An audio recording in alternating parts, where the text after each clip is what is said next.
Mesdames et messieurs, heureux de vous retrouver dans Passerelle. Magnifique journée pour déambuler dans les rues de Neuchâtel, emprunter les petites allées et découvrir les coins sympas. Mais pour Yves Cohn, animateur bénévole de l'aumônerie de rue chrétienne de Neuchâtel, la rue donne surtout l'occasion d'aller à la rencontre des gens en marge de la société, de cheminer à leur côté et de leur dire que quelqu'un les aime.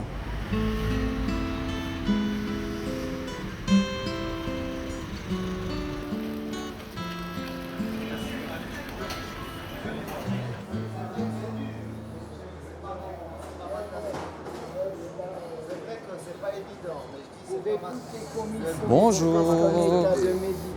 Salut, Yves. Mathéo, ouais, on s'est déjà vu. Titi. Salut Philippe. Ciao. Mahmoud. Il y a assez de place. Bon. Merci. C'est une belle journée, quoi. C'est donc. Merci. Ben voilà, première rencontre de ma journée. Je m'assieds à leur table et puis je retrouve les amis de la rue. Ouais. Pour moi, c'est vraiment mes amis des rues et j'ai toujours plaisir à les voir. Je crois que c'est partagé. Il y a eu les Starsky et Hutch, puis ils avaient un noir qui s'appelait Huggy les bons tuyaux. Alors s'il y a un problème ou quoi que ce soit, Huggy les bons tuyaux, parce qu'il a toujours des tuyaux. Ça veut dire que ça peut rendre service dans la vie, suivant la situation de la personne. J'ai aussi partagé cette rue avec eux il y a 20 ans. Donc c'est évident que... Il connaît comment ça va. Voilà. C'est pour ça qu'on l'aime tout plein, parce qu'il a passé par là. Moi j'aime beaucoup cette ville aussi et le cadre des rues, c'est beau esthétiquement, mais aussi, c'est aussi là que je vous rencontre et puis que j'ai du plaisir à vous y voir. Elle est pleine d'énergie, elle est pleine des gens qu'on voit tous les jours, ils sortent de l'énergie. Le quartier, les vieilles villes, les gens qu'on se croise. Donc en fin de compte, à une certaine heure, on est ici. On est beaucoup dans la rue quand même. Dans ce quartier ici, on boit le matin un verre et puis chacun part de son côté. Oui, mais en tout cas, je suis beaucoup dans la rue, que ce soit ici ou autre part. C'est un peu comme Chicho, quoi. J'ai besoin de ça, sinon je m'ennuie, sinon j'ai besoin de rencontrer des gens, puis c'est là que je me sens bien en fin de compte. Yves, quand tu étais toi-même dans la rue, tu avais aussi besoin de ça, de rencontrer les gens? Ben oui, parce que quand on reste chez soi devant la télévision à longueur de journée, on rentre dans la dépression, on s'isole. Et je pense que justement de pouvoir venir dans la rue, de rencontrer nos amis des rues, d'être en relation, c'est aussi un signe quelque part de vie, quoi. Même si c'est de la survie, bien souvent. Si je peux me permettre, c'est pas toujours évident. La rue, il y a aussi des bagarres, il y a aussi des fois des prises de tête par rapport à l'alcool, par rapport à autre chose. Par rapport à la police. Donc à la police, c'est pas toujours tout rose, quoi. Il ne faut pas oublier que souvent, on est en rupture professionnelle, en rupture familiale, sociale, relationnelle.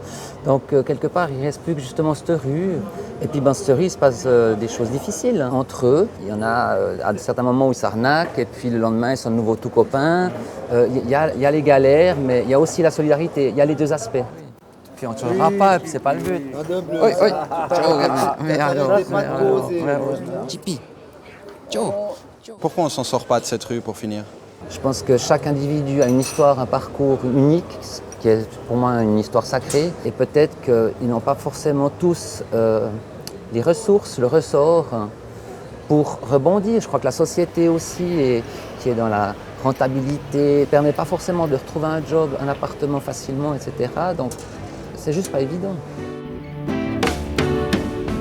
If there's a bustle in your hedgerow, don't be alone there. It's just a sprinkling for the May Queen. Yes, there are two paths you can go by, but in the long run, there's still time to change the road you're on. On y est vite dans la rue. Ça peut être un divorce qui entraîne une séparation, la solitude, la dépression. Ça peut être une mère de famille qui a perdu son enfant, par exemple, et qui est cassée. Qui n'a plus de ressort en elle. Et à un moment donné, la cassure est telle, la douleur est telle, la souffrance est telle que les ressources, on ne les a plus. Et quand on n'a plus de ressources, on s'isole, on s'enferme ou alors on fuit dans les souffrances de l'addiction, dans l'autosabotage, l'autodestruction.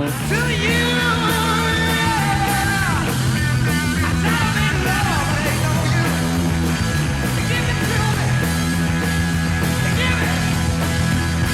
J'ai sombré à un moment de ma vie où j'étais en rupture avec ma famille, où le dialogue n'existait pas, où j'ai subi certaines violences, des humiliations, du rejet, de l'abandon. Et très rapidement, j'ai découvert le milieu de la zone, de la toxicomanie, je dirais, au niveau des joints. Et très vite, j'ai découvert dans ce milieu-là d'autres personnes qui, tout comme moi, souffraient, avec qui je partageais la rue, les galères, ce qu'on vivait dans nos tripes, dans nos délires aussi. Puis pourquoi la drogue, c'est la solution? Alors, ce n'était pas la solution, mais à l'époque, je pense que pour moi, c'était véritablement une forme d'automédication.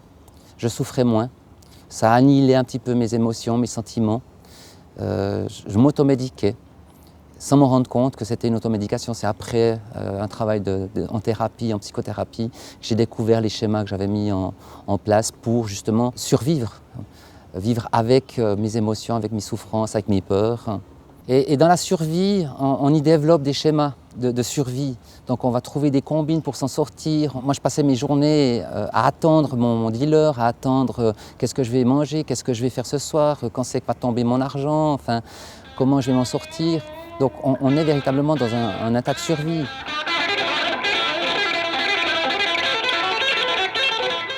Pour ma part, à l'époque, j'avais mon chien, c'est à lui que je me confiais.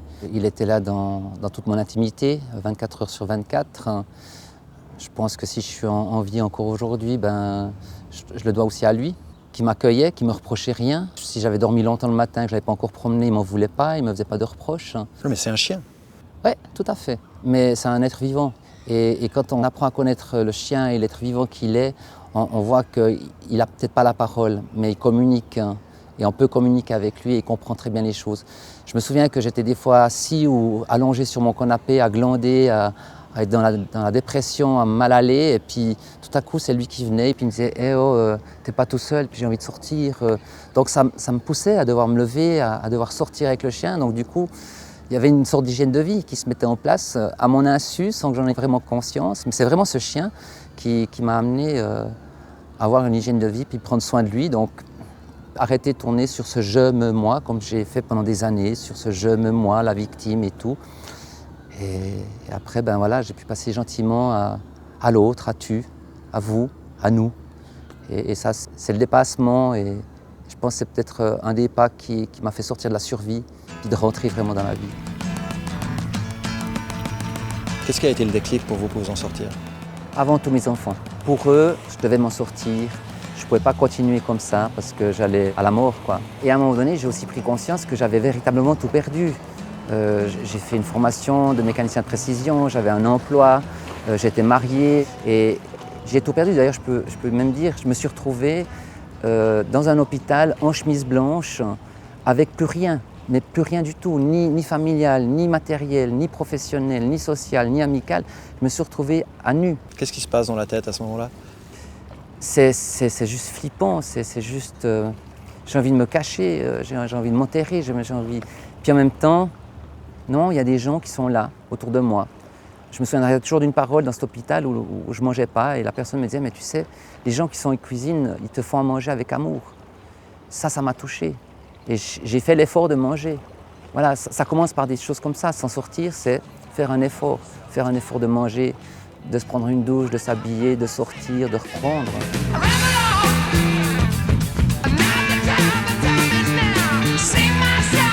Je dirais que j'ai aussi la chance de rencontrer un aumônier de prison qui est venu me visiter.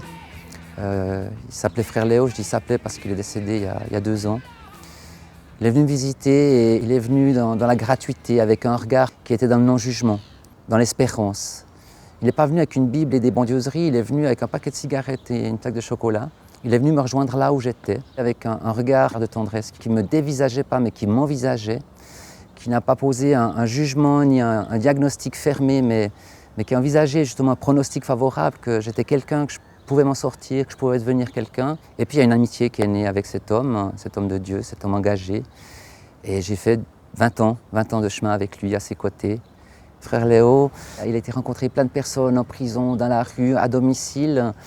Il était toujours à pied. D'ailleurs, il me disait, quand je rentre à la maison, je prends toujours le chemin le plus long, parce que c'est bon pour ma santé. Et le clin d'œil, je dirais, qui était absolument touchant, c'est que quand il est décédé, Dans ses dernières volontés, il a souhaité que ses sandales, il ait les sandales aux pieds dans son cercueil. Et ça, c'était véritablement son outil de travail. C'est avec ses pieds, avec ses sandales qu'il allait rencontrer les autres, rencontrer l'autre. Et il est venu me rencontrer moi. Et ben voilà, à mon tour, je rencontre les gens, je vais les voir, je fais la rue. Ben voilà, c'est mon outil de travail, effectivement. C'est mes pieds, c'est mes souliers. Pourquoi ça change quelque chose? Des pieds, des souliers, le fait de marcher? Mais je crois qu'on n'est pas attentif à ce genre de choses. Moi, quand je me suis retrouvé avec frère Léo devant son lit à l'hôpital, j'étais au bout du lit et je lui touchais les pieds tout simplement sous le drap. Puis là, j'ai pris conscience, mais c'est ses pieds qui sont venus me rencontrer, qui l'ont porté jusqu'à moi, quoi. Et c'est très terre à terre, hein. Après, bien sûr que ça a été conduit pour moi au niveau de ma foi, c'est le Seigneur qui me l'a envoyé, mais concrètement, c'était déjà ses pieds qui sont venus, qui l'ont porté à moi. Spend my days with a woman unkind. Smoke my stuff and drink all my wine. Made up my mind, make a new start. Going to California with an aching in my heart.